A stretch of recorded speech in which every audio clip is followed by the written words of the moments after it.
Welcome to part three of the love of money.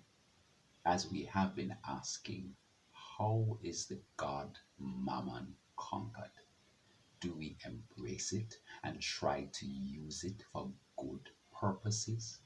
Do we flee from it in total renunciation and divestiture?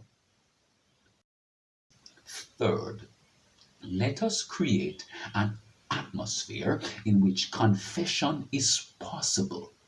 Much of our preaching on money has been either to condemn it or to praise it, but not to help each other relate to it.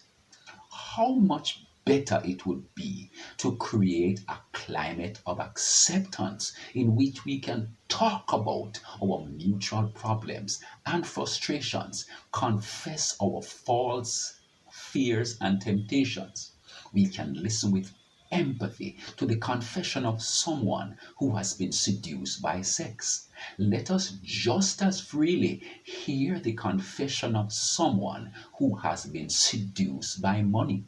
Let us learn to receive from each other the heart cry, "Forgive me, for I have sinned. Money has captured my heart." For the church to function as the church, it needs to create an environment in which our failures over money can come to the surface and we can be healed. Fourth, let us discover one other person. Let us discover one other person who will struggle with us through the money maze.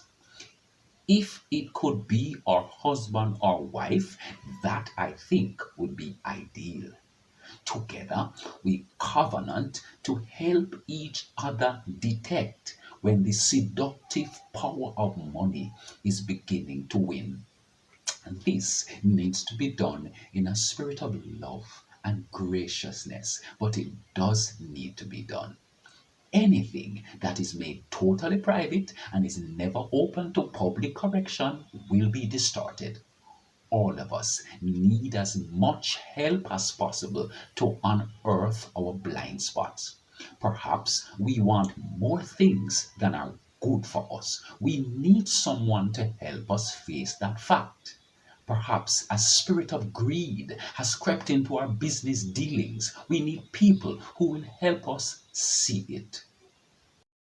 Fifth, let us discover ways to get in touch with the poor. One of the most damaging things affluence does is allow us to distance ourselves from the poor so we no longer see their pain.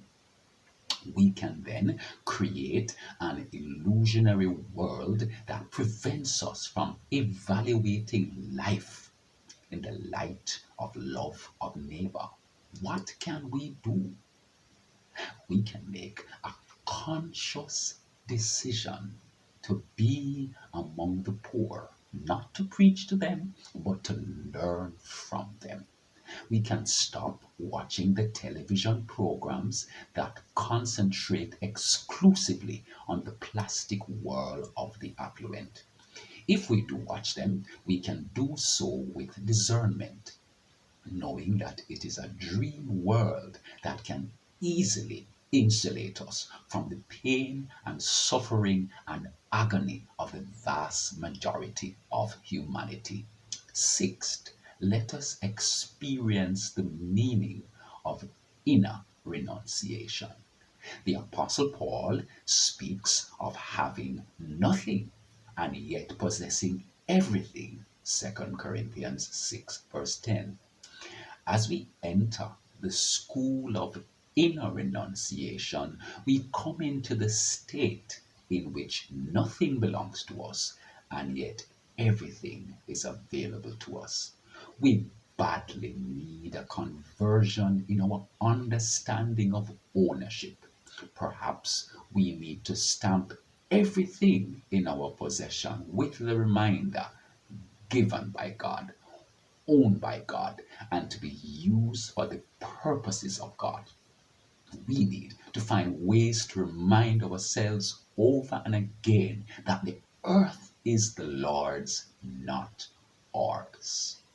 Seventh, let us give with glad and generous hearts. Giving has a way of rooting out the tough old miser within us. Even the poor need to know that they can give. Just the very act of letting go of money or some other treasure does something within us. It destroys the demon greed. Some will be led to give away everything and embrace lady poverty. The rest of us can find other ways to give. We can find needy people who have no way to repay us and give to them. We can give to educational institutions. We can give to missions. Gordon Cosby has noted that to give away money is to win a victory over the dark forces that oppress us. Page 31 to 36. Richard Foster, Money, Sex and Power. This has been part three of three parts from Money, Sex and Power. God bless you.